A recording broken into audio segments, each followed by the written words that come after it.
ஆழமாக நாம் செய்ய வேண்டிய கொடுக்கக்கூடிய அளவிற்கு மிக முக்கியமான ஒரு கவி. சரி, அதே போல இந்த வாரம் நாம் சிந்தனைக்கு எடுத்துக்கொண்டிருக்கக்கூடிய கவி இதுவும் மிக மிக முக்கியமான கவி. குறிப்பாக அருட்தந்தை வேதாத்திரி மகரிஷி அவர்கள் இந்த தியான யுக்திகளிலே மிகப்பெரிய வெற்றியை அடைந்ததற்கு இந்த கவி, இதில் இருக்கிற தியானத்தினுடைய நுட்பம் தான் மிக மிக முக்கிய காரணமாக இருந்திருக்கிறது. அதாவது மகரிஷிக்கு முன்னாடி பார்த்தீங்க அப்படின்னா பல இடங்கள்ல பல யோக மார்க்கங்கள்ல தியானங்கள் போதிக்கப்பட்டது. அப்படி தியானங்கள் செய்த போது குண்டலினி சக்தி மூலாதாரத்திலிருந்து பல்வேறு நுட்பங்களின் மூலமாக உச்சிக்கு ஏற்றப்பட்டது. அப்படி உச்சிக்கு ஏற்றப்பட்ட அந்த குண்டலினி சக்தியை ஒன்று அதற்கு மேல் உயர்த்தி கொண்டு போவதற்கு என்று வழி நிறைய பேருக்கு தெரியல. இரண்டாவது, அங்க மேலே ஏற்றப்பட்ட அந்த சக்தியை சமன் செய்து கொள்வதற்கும் நிறைய பேருக்கும் புரியல. அப்ப அந்த ஆற்றல் மேல ஏற்றப்பட்டு தலை உச்சியிலே தேங்கும் போது அது இன்னும் அதிகரிக்க அதிகரிக்க அதிகரிக்க அதிகரிக்க அதை தாங்க முடியாமல் மூளை செல்களிலே ரசாயன மாற்றங்கள் ஏற்பட்டு நிறைய பேரு பித்து பிடித்தவர்களாக மாறியிருக்கிறார்கள். இது நடந்ததுதான். அதனாலதான் தியானத்துக்கு போறதுக்குனாலே இப்ப நம்ம வீட்டுல இருக்கிறவங்க எல்லாத்துக்குமே ஒரு சின்ன பயம் இருக்கும். நமக்குமே ஒரு சில பயங்கள் இருக்கும். அது ஏன்னா முற்காலத்துல அந்த தியான நுட்பங்கள் கொஞ்சம் கடினமாக இருந்த காரணத்தினால அந்த குண்டலினிய பல ஆண்டுகள் முயற்சி செய்து உச்சிக்கு கொண்டு வந்துருவாங்க. அதற்கப்புறம் அது என்ன பண்ணணும்னு தெரியாததுனால நிறைய சிரமங்கள் துன்பங்களை அவங்க அனுபவிச்சாங்க. அப்படி அனுபவித்ததிலே உயிர் கூட சிலருக்கு பிரிந்திருக்கிறது. அப்போ இந்த ஒரு உயர்ந்த ஒரு தியானத்தை மக்கள் கற்று அதை செய்யும் போது அதிலே சில பல சிரமங்கள் இருக்கிறது. அப்ப அந்த சிரமங்களை எப்படி சரி செய்வது அப்படின்னு சித்தர்கள் யோசித்த போது, அப்ப எந்த இடத்திலே நின்று தியானித்தால் இந்த ஆற்றல் சமநிலைக்கு வரும் அப்படின்னு அவங்க உடலுக்குள்ளே ஆராய்ச்சி செய்த போது அதற்கு இந்த மூலாதாரம் என்று சொல்லக்கூடிய நம்முடைய சாந்தி யோகம் ஏற்றக்கூடிய இடம், நம்ம உயிரினுடைய மையம். ஏன்னா மற்ற இடங்கள் எல்லாம் ஒரு டிரான்ஸ்ஃபார்ம் மாதிரி. மூலாதாரத்தை தவிர மற்ற மையங்கள் சுவாதிஷ்டானம், மணிப்பூரகம், அநாகத, விசுத்தி, ஆக்னி, துரியம் இது எல்லாமே ஒரு டிரான்ஸ்ஃபார்ம் மாதிரி. பட் மூலாதாரம் மின் உற்பத்தி மையம் மாதிரி. அப்ப மின் உற்பத்தி மையத்துல நீங்க எவ்வளவு வேணா அங்க மின்சாரத்தை ஸ்டோர் பண்ணலாம். ஆனா டிரான்ஸ்ஃபார்முக்கு ஒரு கெப்பாசிட்டி இருக்கு, அதுக்கு மேல அங்க ஸ்டோர் பண்ண முடியாது. அப்ப என்ன கண்டுபிடிச்சாங்கன்னா அந்த உற்பத்தி நிலையத்திலேயே அந்த ஆற்றலை நிலைநிறுத்தி விட்டால் அது உடல் முழுக்க ஆற்றலை சமன் செய்து கொள்ளும் அப்படிங்கிற நுட்பத்தை அவங்க உணர்ந்து அறிந்த போது இந்த மூலாதார தியானத்துக்கு முக்கியத்துவம் கொடுத்தாங்க. இப்ப மகரிஷி அவர்களுக்கு ஒரு குரு இந்த மாதிரி சிறு வயதிலேயே அவருக்கு குண்டலினி தியானத்தினுடைய தீட்சை கொடுத்து பயில சொல்றாங்க. அவரும் தொடர்ந்து பயின்று கொண்டே வருகிறார். அப்ப மகரிஷி அவங்க கொஞ்சம் தீவிரமாக இந்த தியானத்திலே ஈடுபடும் போது அவருக்கு தாங்காத தலைவலி, தலைபாரம் ஏற்படுகிறது. அப்ப இது எதனால வந்தது அப்படின்னு அவர் யோசித்த போது, இந்த புதிதாக நம்ம தியானம் தான் கற்றுக்கொண்டிருக்கிறோம், அது நெற்றியில தியானம் ஏற்றுக்கொண்டிருக்கிறோம், அப்ப இந்த ஆற்றல் தான் நமக்கு இந்த துன்பத்தை கொடுக்குதுன்னு அவர் யூகித்து அவருக்கு பயிற்சி சொல்லி கொடுத்த குரு கிட்ட போய் சொல்லும்போது அவருக்கு இது போன்ற எந்த ஒரு மாற்றமும் உடல்ல ஏற்படாத காரணத்தினால இது இதனால வந்ததில்லை அப்படின்னு சொல்லிட்டாரு.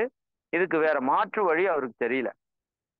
அப்ப இப்படியே கொஞ்ச காலங்கள் மகரிஷி அவங்க தியானத்துல ஈடுபடுறாங்க. தலைவலி தாங்க முடியாத அளவுக்கு இருக்கு. அப்போ இதற்கு தீர்வு என்னன்னு பல இடங்கள்ல கேட்டும் தீர்வு கண்டுபிடிக்க முடியல. அப்புறம் ஒரு நாள் இவருடைய நண்பர் ஒருவர் இந்த மாதிரி வேதாத்திரி உனக்கு இந்த மாதிரி தலைவலி இருக்குன்னு சொல்லி இருக்கிற, இந்த மாதிரி பரஞ்சோதி மகான் ஒருத்தர் இருக்காரு சென்னையில, அவர்கிட்ட சில தியான நுட்பங்கள் இருக்கு, அந்த தியான நுட்பங்கள் நிச்சயமா இந்த தலைவலியை போக்குன்னு சொல்றாங்க, நாம் அவரை போய் பார்க்கலான்னு சொல்லி மகரிஷி அவங்க பரஞ்சோதி மகானை சென்று பார்க்கறாங்க. பார்க்கும்போது அவர் பார்த்த உடனே புரிஞ்சுக்கிட்டார், குண்டலினி சக்தி உச்சியில ஏறி நிற்கிறது. அப்ப இம்மீடியட்டா மகரிஷி அவங்களுக்கு அந்த இடத்துல சாந்தி தீட்சையை பரஞ்சோதி மகான் கொடுக்கிறார். சாந்தி தீட்சை கொடுத்த அடுத்த நொடியே மகரிஷி அவர்களுக்கு அப்படி ஒரு ரிலாக்ஸ், அந்த மொத்த தலைவலியும் ஒரு நொடி பொழுதிலே காணாமல் போகுது. அது மட்டும் இல்லாம அங்க இருந்த அந்த ஆற்றல் உடல் முழுக்க பரவி உடலுக்கு ஒரு மிகப்பெரிய ஒரு சக்தி ஓட்டத்தை ஏற்படுத்துறத உணர்றார்.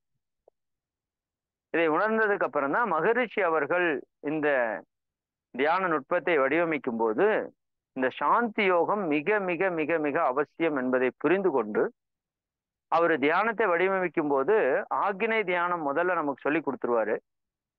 அப்பவே நம்ம எல்லாத்துக்கிட்டையும் ஒரு ப்ராமிஸ் வாங்குவார், நீங்கள் ஆக்னை தியானம் கற்றுக்கொண்டீங்க, நிச்சயமாக சாந்தி யோகத்தை நீங்கள் கட்டாயமாக கற்றுக்கொள்ள வேண்டும். ஏன்னா இன்னைக்கு உங்களுக்கு அந்த குண்டலினி ரைஸ் ஆயிருக்கலாம், ஆகாம இருக்கலாம். ஆனா இன் ஃபியூச்சர் ஏதோ ஒரு காரணத்தினாலே நீங்க தியானம் ஏற்றுவதாலேயோ இன்னும் பல்வேறு செயல்பாடுகளே குண்டலினி ரைஸ் ஆயிடுச்சு அப்படின்னா அது தாங்க முடியாத ஒரு தலைவலியாக மாற்றம் பெற்றுவிடும். இதைய சரி செய்வதற்கு உலகத்திலே எந்த மருந்து மாத்திரையும் கிடையாது.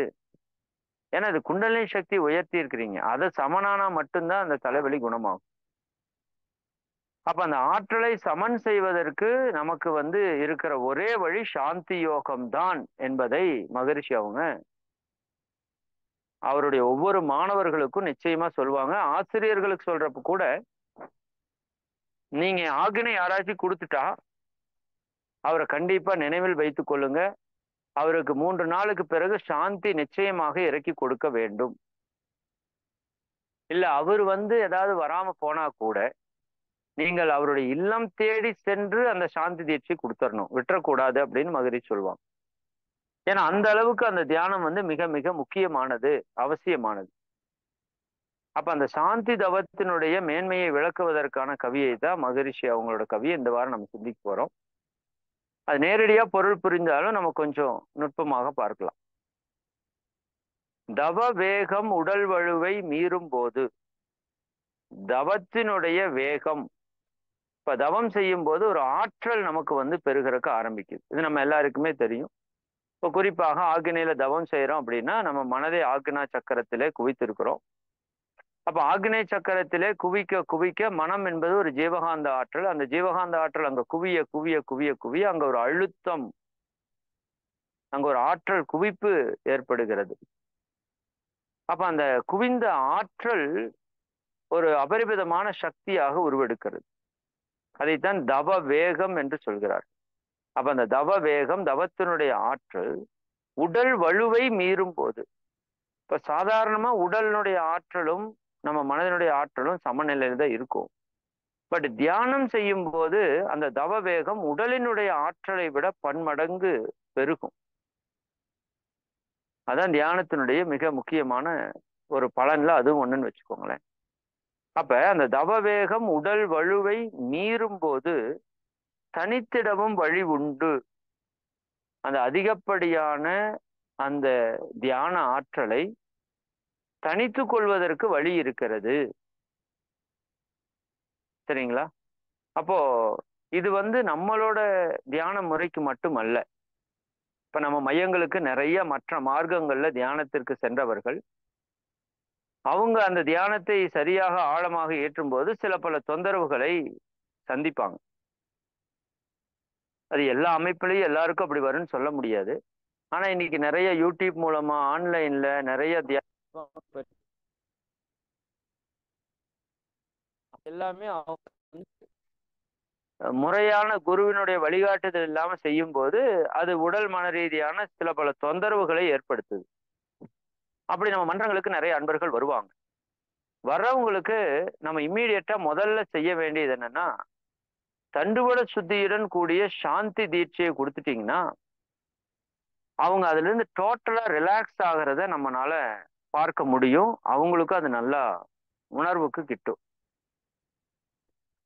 அப்ப அது என்ன ஆயிருக்கு அப்படின்னா, அந்த தவ ஆற்றல் அவங்க உடல் தாங்கிறத விட அதிகமாயிருச்சு. இப்ப உங்க உடல் தூக்குறத விட எடை அதிகமா கொடுத்தா நீங்க எப்படி தூக்க முடியாதோ அது மாதிரி இந்த தவ ஆற்றல் உடல் தாங்கிறதுக்கும் அதிகமாக குவிந்து விட்டது.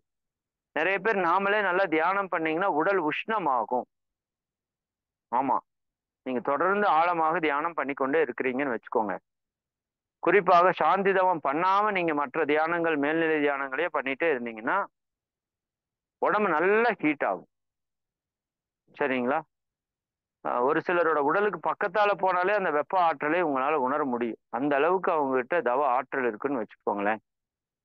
அப்ப மௌனம் போன்ற காலங்கள்ல நீங்க ஆழ்ந்து தியானிக்கும் போது உடலை குளிர்ச்சிப்படுத்துவதற்கான செயல்ல ஈடுபடணும். அதனாலதான் மகான்கள் காடுகளுக்குள்ள மலைகளுக்குள்ள அந்த குளிர்ச்சியான இடங்களிலே தியானத்தை மேற்கொள்வதற்கு இடத்தை தேர்ந்தெடுத்திருக்கிறாங்க. சரி, அதை தனித்திடவும் வழி உண்டு. இப்படி அதிகப்படியாக வரக்கூடிய அந்த தவ ஆற்றலை தனித்து நம்முடைய உடல் ஆற்றலாக மாற்றிக்கொள்வதற்கு வழி இருக்கா அப்படின்னு கேட்டா வழி இருக்கு. இதை காணாமல், சரிங்களா, இதையே தெரிந்து கொள்ளாமல் அல்லது இது தெரியாமல் சிவநிலையை அடைவதற்கு தவம் இருந்து, நம்ம எதற்காக தவம் இருக்கிறோம்? அந்த சுத்த வெளி என்று சொல்லக்கூடிய அந்த சிவத்தன்மையை அடைவதற்கு தவம் இருக்கிறோம். சிவநிலையை அடைவதற்கு தவம் இருந்து சித்தி அடையா முன்னம் கனல் மிகுந்து, சித்தி அடைதல்னா அந்த சிவ பதத்தை சிவநிலையை அந்த இறை உணர்வை பெறுதல். அப்ப சிவநிலை அடைவதற்கு தான் நம்ம தவம் இருக்கிறோம். அந்த தவம் இருக்கும் போதே அந்த பூரண நிலையை நம்ம அடையிறது கொஞ்சம் காலம் எடுக்கும்ல. அந்த காலத்துக்குள்ள சித்தி அடையா முன்னம், அந்த சிவநிலை அடையிறதுக்கு முன்னாடி கனல் மிகுந்து, கனல் என்றால் தவக்கனல், சரிங்களா, இந்த தியானத்தினால் ஏற்படக்கூடிய ஒரு வெப்பம். அந்த கனல் மிகுந்து சவநிலையை அடைந்தார் முன்னாளில் பல்லோர். இது ரொம்ப கொஞ்சம் ஆழமான ஒரு கருத்து தான். ஆனா நம்ம பயப்பட வேண்டிய அவசியம் இல்லை இந்த கருத்துக்கு. இருந்தாலும் ஒரு ஆசிரியர் என்பவர் தெளிவாக நீங்க இதுல கவனமாக இருக்கணும். சவநிலையை அடைந்தார் முன்னாளில் பல்லோர். இது எப்படி ஹேண்டில் பண்றதுன்னு தெரியல. குண்டலினி சக்தி மிகப்பெரிய சக்தி, சரிதானுங்களா? அந்த ஆற்றல் உயர்ந்துருச்சுன்னா அதை கண்ட்ரோல் பண்றதுங்கிறது அவ்வளவு சாதாரணமான விஷயம் அல்ல. அது உடலுக்குள்ளே பல்வேறு விதமான மாற்றங்களை ஏற்படுத்திடும். குண்டலினி ப்ராப்பரா ரைஸ் ஆயிடுச்சு அப்படின்னா உடல் ரீதியா மன ரீதியா பல்வேறு மாற்றங்களை ஏற்படுத்தும் அந்த ஆற்றல். அப்ப அந்த ஆற்றலை சரியா கட்டுப்படுத்த தெரியல அப்படின்னா அது ஒரு காட்டாற்று வெள்ளம் போலதான். அதை சரியா அணைக்கட்டி நிறுத்தினீங்கன்னா நமக்கு பயனாகும்னு சொல்லியிருக்கிறோம். ஆனா கட்டல அப்படின்னா அந்த காட்டாற்று வெள்ளம் அந்த ஊரையே அழித்து விடும் அப்படிங்கிற அளவுக்கு அதுக்கு ஆற்றல் அதிகம். நிறுத்தினீங்கன்னா அந்த ஊரையே அது காப்பாற்றும். அப்படி இந்த தவ கனலை தவ ஆற்றலை நாம சரியா பயன்படுத்த தெரியலைன்னா அது என்ன ஆயிரும்? நம்ம உடல்ல பல்வேறு விதமான பிரச்சனைகளை, மனதளவுல பிரச்சனைகளை ஏற்படுத்தி விடும். இதனால உச்சகட்டமா உயிர் போறதுக்கு கூட வாய்ப்பு இருக்கு. சவநிலையை அடைந்தார் முன்னாளில் பல்லோர். ஆனா இதற்கு அடுத்த வரி ரொம்ப முக்கியம். இப்ப நீங்க கேட்கிற வரைக்கும் கொஞ்சம் பயம் அந்த தன்மை நமக்குள்ள இருக்கும். ஆனால் சற்றும் இப்போ அந்த பயம் இங்கு இல்லை என்று மகரிஷி சொல்றாங்க. சற்றும் இப்போ அந்த பயம் இங்கு இல்லை. ஒரு துளி கூட உங்களுக்கு அந்த பயம் இருக்க வேண்டிய அவசியம் இல்லை. ஏன்னா நவயுகத்திற்கு ஏற்றபடி வாழ்க்கை ஊடே. நவயுகம்னா என்ன? இப்ப வாழ்ந்து கொண்டிருக்கின்ற நவீன உலகத்திற்கு நவயுகம் என்று பெயர். அந்த நவீன உலகத்திற்கு ஏற்றபடி நீங்கள் நடத்தி கொண்டிருக்கின்ற வாழ்க்கைக்கு நடுவிலேயே நவயுகத்திற்கு ஏற்றபடி வாழ்க்கை ஊடே நான் என்னும் நிலை அறியும் மார்க்கம் இது. சரிதாங்க? இவ்வளவு சிரமங்களுக்குள்ளேயும் நீ உன்னை அறிவது என்பதற்கான மார்க்கம் இங்கே இருக்கிறது. அதுதான் வேதாத்திரியம், அதுதான் மனவளக்கலை, அதுதான் இறை சாதனை மார்க்கம் என்று வைத்துக் கொள்ளுங்க. சரிங்களா? அப்ப சாந்தி தவத்தினுடைய முக்கியத்துவம் என்ன அப்படிங்கிறத விளக்கி சொல்வதற்காக மகரிஷி அவங்க இந்த கவியை நமக்கு கொடுக்குறாங்க.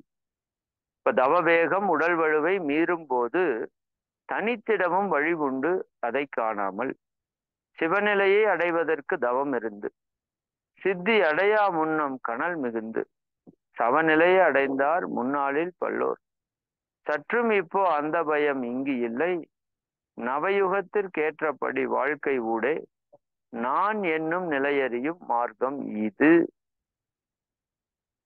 ரொம்ப முக்கியம். நாம இப்ப வாழ்ந்து கொண்டிருக்கின்ற இந்த விஞ்ஞான உலகத்திலேயே நம்ம நடத்தி கொண்டிருக்கின்ற இந்த இயல்பான வாழ்க்கைக்கு உள்ளாகவே நீங்க இதற்குன்னு வாழ்க்கையை விட்டு வர வேண்டியதில்லை. ஆனா முற்காலத்தில் அப்படி ஒரு கண்டிஷன் இருந்தது. சரிங்களா? நீங்க தியானம் பயிலணும்னா வீட்டை விட்டுட்டு வரணும், சொந்த பந்தங்களை விட்டுட்டு வரணும், சொத்து சுகத்தெல்லாம் விட்டுட்டு வரணும். எல்லாவற்றையும் துறந்து ஒரு சன்னியாசியாக நீங்க வரும்போதுதான் உங்களுக்கு தியானம் என்ற ஒரு நுட்பத்தை சொல்லி கொடுத்தாங்க. அப்படி ஒரு காலம் இருந்தது. ஆனால் மகரிஷி அவங்க வந்ததுக்கு அப்புறம் அதை முற்றிலுமாக மாற்றி அமைத்தாங்க. ஏன்னா தியானம் என்பது குறிப்பாக இந்த காலகட்டத்திலே எல்லோருக்கும் மிக மிக அவசியமான ஒரு விஷயமா போயிடுச்சு. ஏன்னா அது உடல் ஆரோக்கியமா இருக்கட்டும், அல்லது மன அமைதியின்மை, மனதில கோபம், பொறாமை, கவலை, வெறுப்பு, பயம், எதிர்மறையான எண்ணங்கள், முறையற்ற பாலுணர்வுக்கான எண்ணங்கள், வஞ்ச உணர்வுகள், இதெல்லாம் தலைவிரித்து நிற்கக்கூடிய ஒரு காலத்திலே வாழ்ந்து கொண்டிருக்கிறோம். அப்போ இத்தனை துன்பங்களையும் நாம எதிர்த்து ஃபேஸ் பண்ணி வரணும்னா நம்ம மனதிற்கு ஆற்றலை கொடுக்கணும். அப்போ எல்லாரும் வீட்டை விட்டுட்டு வந்தா தான் தியானம் கொடுக்கலான்னா அது சாத்தியம் இல்லை. அப்ப மகரிஷி என்ன பண்றாங்க, இந்த தியானத்தை உலகியல் இருக்கிற எல்லோருக்கும் கொண்டு செல்ல வேண்டும். குறிப்பாக பெண்கள் அனைவருக்கும் கொண்டு செல்ல வேண்டும். இன்னும் ஒரு படி மேல போய் மாணவர்கள் அனைவருக்கும் கொண்டு செல்ல வேண்டும். அப்படிங்கிறதுல தான் மகரிஷி அவங்களுடைய முழு கண்ணோட்டமும் இருந்ததுன்னு சொல்லலாம். அதுல அவர் வெற்றியும் பெற்றிருக்கிறார். இன்னைக்கு பல லட்சக்கணக்கான மாணவர்களுக்கும் பெண்களுக்கும் இந்த யோக பயிற்சியை கற்றுக் கொடுத்து அவர்கள் மிக அற்புதமாக பயிற்சி செய்து தாங்களும் உயர்ந்து பிறரையும் உயர்த்தக்கூடிய அளவுக்கு சேவையில நம்ம இணைந்திருக்கிறோம். அப்படின்னா இதெல்லாம் மகரிஷி அவர்கள் குரு மகான்கள் கொடுத்த மிகப்பெரிய ஒரு கொடை என்றுதான் நம்ம சொல்லணும். இல்லாட்டி நாம 10ஓட 11னா நாமளும் குண்டுச்சட்டியில குதிரை ஓட்டிட்டு நம்ம வாழ்க்கையை முடிச்சுட்டு போயிருப்போம் இல்லையா? அப்போ இந்த நவயுகத்திற்கு ஏற்றபடி இந்த வாழ்க்கைக்கு ஊடே நான் என்னும் நிலை அறியும் மார்க்கம் இது. நான் என்று சொல்லக்கூடிய அந்த உயர்ந்த சிவத்தன்மை, நான்கிறது இந்த சாதாரண நான் அல்ல,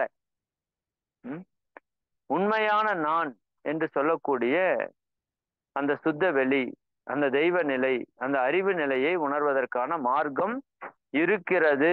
நீங்கள் எதற்காகவும் கவலைப்பட வேண்டாம். சரிங்களா? இப்படி சாந்தி யோகத்தினுடைய பெருமையை மகரிஷி அவங்க இந்த கவி மூலமாக நமக்கு மிக தெளிவாக விளக்கி கூறியிருக்கிறார்கள்.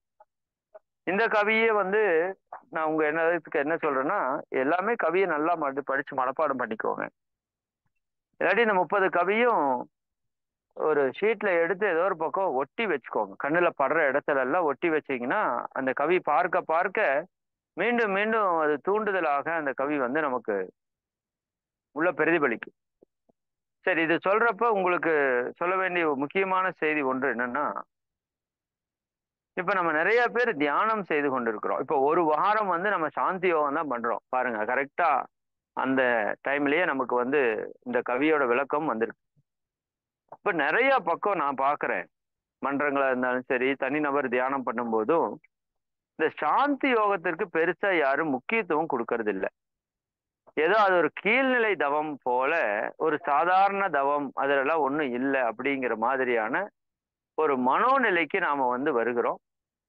ஆனா இப்ப நான் சாந்தி தியானத்தினுடைய விளக்கம் கொடுத்தது நீங்க கேட்டீங்கன்னா நிச்சயமா சாந்தி தியானத்தை நீங்க விடவே மாட்டீங்க. அது யூடியூப்ல இருக்கு, நீங்க கேளுங்க.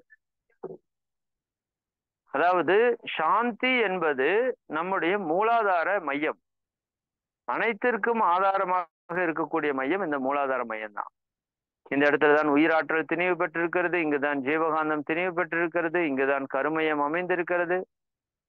ஏன்னா இதுதான் உடலினுடைய மையமாக திகழ்ந்து கொண்டிருக்கிறது.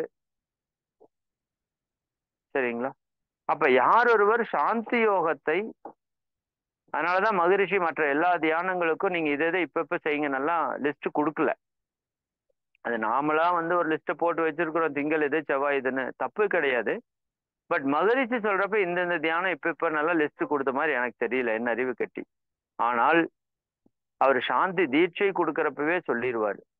தீட்சை கொடுக்கறப்பவே சொல்லிடுவார், எப்பொழுது எல்லாம் நீங்க தொடர்ந்து தவம் ஏற்றுக்கிறீர்களோ அப்ப வெள்ளிக்கிழமை ஆனால் சாந்தி யோகம் மட்டும்தான் ஏற்ற வேண்டும். குறிப்பாக வெள்ளிக்கிழமை சுக்கிரனுக்கு உரிய நாள். வெள்ளி என்ற கோளினுடைய ஆற்றல் அதிகப்படியாக பூமிக்கு வலம் வரக்கூடிய நாள் அது. அப்ப அந்த நாளிலே நாம சாந்தி யோகத்தை ஏற்றுவது என்பது அதுக்கு பொருத்தமான ஒரு செயலாக இருக்கும். ஏன்னா அந்த ஆற்றல் நம்ம உடலிலே உள்ள வித்து சக்தியோடு நேரடியான நெருங்கிய தொடர்புடையதாக இருக்கிறது. சரிங்களா? அப்ப நாம சாந்தி யோகத்தை சரியாக முறையாக தொடர்ந்து செய்கிறோமா அப்படிங்கிறது நீங்க உங்களுக்கு நீங்களே தற்சோதனை எடுத்துக்கோங்க. இது வரைக்கும் செய்யலைனாலும் தவறு இல்லை. இனிமேலாவது வெள்ளிக்கிழமை நிச்சயமாக சாந்தி யோகத்தை காலை மாலை நம்ம தொடர்ந்து செய்வோம் அப்படிங்கிற ஒரு சங்கல்பத்தை எடுத்துக்கொள்ளும். குறிப்பாக அதிகப்படியான தியானம் செய்யக்கூடிய நாட்கள்ல, மௌனம் இருக்கக்கூடிய நாட்கள்ல, நிறைவு தருணங்கள்ல ஒரு நீண்ட சாந்தியை நீங்க தியானத்திலே சேர்த்து கொள்ளணும். இது நம்முடைய உடல் ஆற்றலை மனோ ஆற்றலாகவும் மன ஆற்றலை உடல் ஆற்றலாகவும் மாற்றக்கூடிய சக்தி கொண்ட ஒரு மையம். ஏன்னா இங்கே சக்தி குவியும் போது இது முழுக்க முழுக்க உடல்ல இருக்கிற உயிர் ஆற்றலை நம் வசப்படுத்தி, எங்கெல்லாம் ஆற்றல் அதிகமா இருக்குதோ அதை எடுத்துக்கொண்டு, எங்கள் ஆற்றல் குறைவா இருக்கிறதோ அதை சமன்படுத்தக்கூடிய ஒரு செயலையும் இந்த சாந்தி யோகம் செய்யும். அதனால இந்த சாந்தி யோகத்தை மருந்து என்றும் நோய் தீர்க்கும் தியானம் என்றும் நம்ம ஆசிரியர்கள் அழைப்பது உண்டு. ஏன்னா நோய்க்கான அறிகுறி என்ன அப்படின்னு பாத்தீங்கன்னா இந்த காந்த ஆற்றலுடைய பற்றாக்குறை தான். அப்போ ஒரு நல்லா தியானித்து சாந்தி யோகம் இருக்கிறார் அப்படின்னா அவர் உடல்ல மனதில் இருக்கிற ஆற்றல் ஒன்றுபட்டு அது எங்கு தேவையோ அந்த இடத்திற்கு பரவக்கூடிய தன்மையாக இருக்கும். அப்படிங்கிறதுனால மகரிஷி அவங்க இந்த சாந்தி யோகத்தை முக்கியத்துவமா சொல்லுவாங்க. நாமளும் அதை தொடர்ந்து முறையாக செய்து அதனுடைய பலனை அனுபவிக்கணும். நான் இப்ப சொல்றதோட மட்டும் நின்று கொள்ளாம நம்ம தொடர்ந்து அந்த தியானத்துல ஈடுபடும் போதுதான் அதனுடைய பலன் உங்களுக்கு நல்லா தெரியும். சாந்தி யோகம் நல்லா வந்தால்தான் மற்ற எல்லா தியானங்களும் சரியாக வரும். நீங்க நல்லா புரிஞ்சுக்கோங்க. ஒவ்வொன்றிலையும் நீங்க ஆழமா பயணிக்கணும் அப்படின்னா சாந்தி உங்களுக்கு எல்லாவற்றுக்குமே பேஸா இருக்கிற ஒரு தியானம். சரிங்களா? அது ஒரு அஸ்திவாரத்தை போல நமக்கு அது பல மடங்கு பலனை கொடுக்கும். இந்த வாய்ப்பை நீங்க சரியா பயன்படுத்திக்கணும் அப்படின்னு சொல்லிட்டு, இப்ப குறிப்பாக உங்களுக்கு ஒரு 2 விஷயத்த நான் ஞாபகப்படுத்தணும். சரி, ஒன்று, இப்ப நம்ம கிட்டத்தட்ட ஒரு 400 பேர் பக்கம் இறை ஆசிரியர் பயிற்சியில் இருக்கிறோம். அதுல 5 நிமிட சிந்தனை உரை 10 நிமிட சிந்தனை உரை முடிந்து இப்ப தியானம் நடத்துற அளவுக்கு நீங்க எல்லாருமே உயர்ந்து வந்திருக்கிறீங்க. இதுல ஒரு சிலர் அந்த சிந்தனை உரைகள் எல்லாம் கொடுக்காம அல்லது தியானத்தை நடத்துவதற்கெல்லாம் வராம இருக்கலாம். கண்டிப்பா இருப்பீங்கன்னு நினைக்கிறேன். உங்களுக்கெல்லாம் அந்த வாய்ப்பை நீங்க சரியா பயன்படுத்தணும். சரிங்க? எதுவுமே இந்த சித்திரமும் கைப்பழக்கம் செந்தமிழும் நாப்பழக்கம் என்று சொல்வது போல எதுவுமே என்ன சொல்றது, எறும்பு ஊற கல்லும் தேயும் என்று சொல்வார்கள். எறும்பனோட கால் எப்படி இருக்கும், கல் எவ்வளவு ஸ்ட்ராங்கு, பட் எறும்பு ஊர்னா கல்லு கூட தேயுமோ. அப்ப அந்த அளவிற்கு நாம எந்த ஒன்றை எடுத்துக்கொண்டாலும் தொடர்ந்து நம்முடைய முயற்சி அதிகப்படுமையானால் அது எதையும் சாதிக்கக்கூடிய ஒரு ஆற்றலாக அது மாறிவிடும். சரிங்களா? அப்ப நீங்க தொடர்ந்து முயற்சி செய்யுங்க. இது ஒரு மிகப்பெரிய சேலஞ்ச். எல்லாராலையும் பண்ணிட முடியும்னு எனக்கு தோணல. பட் நீங்க முயற்சி பண்ணா முடியாதது அப்படின்னு ஒண்ணு இல்லை அப்படிங்கிறத புரிஞ்சுக்கோங்க. நீங்க யாராவது அந்த 10 நிமிட உரை ஏதாவது விடுபட்டிருந்தாலோ அல்லது 5 நிமிட உரை கூட விடுபட்டிருந்தாலோ நீங்க உங்களுக்கு இருக்கிற டீம் லீடர்ஸ் கிட்ட பேசுங்க. அவங்க இறை ஆசிரியர்கிட்ட சொல்லுவாங்க. நீங்க அதுலேயும் இணைந்து கொள்வதற்கான வாய்ப்பை நீங்க பயன்படுத்திக்கணும். அதற்கு அடுத்தது பாத்தீங்கன்னா, இப்ப நம்ம தற்சோதனை சிறப்பாக இப்ப போயிட்டு இருக்கு. கடந்த ஒரு 10 நாட்களாக உங்களில் ஒரு சிலருக்கு தான் அதை பற்றி தெரியும்னு நினைக்கிறேன். நாள்தோறும் தற்சோதனை பண்ணிட்டு இருக்கிறதுல போன வாரம் ஒரு சேலஞ்சா நம்ம வந்து 100 மார்க் அப்படிங்கிற மாதிரி ஒரு சேலஞ்ச் பண்ணோம். அதுல 100க்கும் மேற்பட்ட அன்பர்கள் மிக ஆர்வமாக கலந்து கொண்டு டெய்லியும் வந்து போஸ்ட் பண்றது, அவங்களே பரிசோதனை செய்து கொள்வது என்ற அளவில் நல்ல சிறப்பா போயிட்டு இருக்கு. என்னுடைய ஆசை என்ன அப்படின்னு பாத்தீங்கன்னா, இந்த இறை ஆசிரியர்கள் எல்லாருமே நீங்க நிச்சயமா அந்த பயிற்சியில வரணும்னு நான் நினைக்கிறேன். நீங்க என்ன காரணத்துக்காக வராம இருக்கிறீங்கன்னு எனக்கு தெரியல. பட் நீங்க எல்லாருமே நிச்சயமாக அந்த தற்சோதனையிலே கலந்து கொள்ளணும். அது 8:30லிருந்து 9 மணி வரைக்கும் நடக்கும். சார் அந்த டைம் என்னால முடியாது, நான் 9 மணிக்கு மேலதான் பார்க்க முடியும்னா, அந்த 8:30 to 9 வந்து யூடியூப்ல வந்து லைவ்ல கொடுத்துடுறோம், இறை சாதனை மார்க்கத்துல. அது நீங்க 9 மணிக்கு மேல எப்ப போனாலும் அந்த தற்சோதனை யூடியூப் லைவ்ல தான் இருக்கும். அதையும் நீங்க வந்து சரியாக பயன்படுத்தி கொள்ளணும். சரிங்களா? அதாவது என்ன சொல்றது, காற்றுள்ள போதே தூற்றிக்கொள் அப்படின்னு சொல்லுவாங்க. அது போல உடலும் மனசும் கொஞ்சம் நல்லா இருக்கிறப்பவே நாம் இந்த பயிற்சிகளை சரியாக செய்து தொடர்ச்சியா கொண்டு வந்துட்டோம் அப்படின்னா, பிற்காலத்துல அது நமக்கு மிகப்பெரிய பலனை கொடுக்கும். இப்ப கொஞ்சம் சிரமமா இருக்குதுன்னு நீங்க செய்யாம விட்டுட்டீங்க அப்படின்னா, அது வாழ்நாள் முழுக்க பழக்கம் இல்லாமல் நம்ம வாழ்க்கையில் நம்ம வந்து துன்பப்படுவோம். அதனால இந்த வாய்ப்பை நீங்க எல்லாருமே பயன்படுத்துங்க. குறிப்பாக தற்சோதனையில இறை ஆசிரியர் எல்லாருமே வர்றதுக்கு முயற்சி பண்ணுங்க. இது கட்டாயம் கிடையாது. உங்களுக்கு சொல்லக்கூடிய ஒரு ரெக்வெஸ்ட் தான். தற்சோதனை வந்தால் மட்டுமே நம்ம வாழ்க்கையில பெரிய மாற்றத்தை நீங்க ஏற்படுத்த முடியும். சரிங்களா?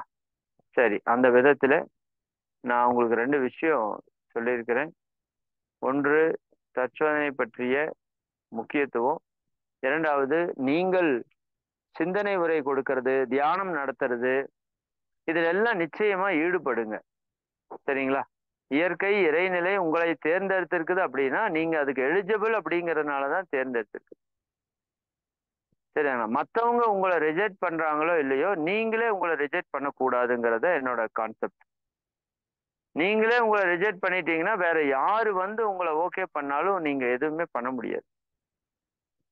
சரிங்களா? நீங்க இது சரியா வராதுன்னு முடிவு பண்ணிட்டா, அப்புறம் இந்த உலகமே எதிர்த்து நின்னாலும் அது சரியா வராதுதான். பட் நீங்க இது சரியா வரும், நான் இதை பண்ணுவேன் அப்படின்னு நின்னீங்கன்னா, இந்த உலகமே எதிர்த்து நின்னாலும் நீங்க அதை செய்வதற்கான சூழல் வரும். சரிங்களா? அப்ப அந்த விதத்துல தொடர்ந்து தற்சோதனை பயிற்சியில் ஈடுபடுங்க. எல்லா பயிற்சியிலும் முறையா செய்யுங்க. குறிப்பாக உங்களுக்கு கொடுக்கப்பட்ட அந்த விஷயங்களை ஒரு பாடல் எழுதுறது, ஒரு கட்டுரை வந்து எழுதுவது, இதெல்லாம் வந்து எல்லாருக்கும் கிடைக்காதுங்க. சரிங்க. அந்த புக்கை உண்மையாலுமே சொல்றேன், நம்ம ஆசிரியர்கள் இருக்கிறாங்க, 20,000 பேர் 30,000 பேர் இருக்கிறாங்கன்னா, அது எத்தனை பேர் நீங்க படித்த இந்த நூல்களை முழுசா படிச்சிருப்பாங்கன்னு நினைக்கிறீங்க? சத்தியமா 100ல ஒருத்தர் இருந்தாலே பெருசு. சரிதானுங்களா? அப்போ அந்த அளவுக்கு நம்ம வந்து தரத்துல உயரணும். அந்த தரம் எந்த அளவுக்கு நம்ம கிட்ட உயருதோ அந்த அளவுக்கு தான் வேதாத்திரியம் உலக மக்களிடம் தர உயர்வாக செல்லும். அப்படிங்கிறத மனதில் வைத்துக் கொள்ளுங்க. நிச்சயமாக சிறப்பாக செயல்படுங்க. இந்த பிறவியில இறையுணர் பெறுவதற்கான வாய்ப்பை இயற்கை கொடுத்திருக்குது. அதுல டைம் மேனேஜ்மெண்ட் சார்ட் எல்லாருக்குமே நம்ம சொல்லியிருக்கிறோம். நீங்க இதை போட்டிருந்தீங்கன்னா பரவாயில்ல, போடலைன்னா நம்ம உங்களுக்கு முன்னாடி டைம் மேனேஜ்மெண்ட் சார்ட் பத்தி எல்லாம் பேசியிருக்கிறோம். அது உங்களோட லிங்க்ல நீங்க போய் பாருங்க. பார்த்துட்டு இன்னைக்கு நீங்க காலையில இருந்து நைட்டு வரைக்கும் என்னென்ன எந்தெந்த நேரத்துல பண்ணணும் அப்படிங்கிறத எழுதியிருப்பீங்கன்னு நினைக்கிறேன். அதையும் வந்து டெஸ்ட் பண்றதுக்கு எடுத்துக்கோங்க. போடலைன்னா தயவு செஞ்சு இன்னைக்கு உட்காந்து உங்களோட டைமை நீங்களே மேனேஜ் பண்ணுங்க. ஏன்னா இறையுணர்வை பெறுவதற்கு காலம் மிக மிக அவசியம். இன்னைக்கு நமக்கு காலத்தை குறுக்கிக் கொள்வதற்காக பல விஞ்ஞான கருவிகளை பெற்றிருந்த போதும் நம்ம நேர விரயம் நிறைய செய்யறதால நம்ம இலக்கை நம்மால் அடைய முடியாம இருக்கிறோம். அதனால நிச்சயமா எல்லாருமே டைம் டேபிள் போட்டு உங்க லைஃப்பை வந்து கைடு பண்ணுங்க. எங்க மாற்றம் வேணும்னு யோசிங்க, சிந்தித்து செயல்படுங்க. நிச்சயமாக வெற்றி பெறுவோம் என்று கூறி உங்க எல்லாரையும் வாழ்த்தி நாம இந்த நிகழ்வை நிறைவு செய்வோம். நீங்களும் உங்கள் அன்பு குடும்பமும் எல்லாம் வல்ல அருட்பேராற்றலினுடைய கருணையினால் உடல் நலம், நீலாயுள், நிறை செல்வம், உயர் புகழ், மெஞ்ஞானம் ஓங்கி, இறை உணர்வு, அறநெறி, கல்வி, தனம், தானியம், இளமை, வலிவு, துணிவு, நன்மக்கட்பேறு, அறிவில் உயர்ந்தோர் நட்பு, அன்புடைமை, அகத்தவம், அழகு, புகழ், மனித மதிப்புணர்ந்து ஒழுகும் பண்பு, பொறையுடைமை எனும் பேறு 16 பெற்று பெருவாழ்வு வாழ்க. வாழ்க வளமுடன்.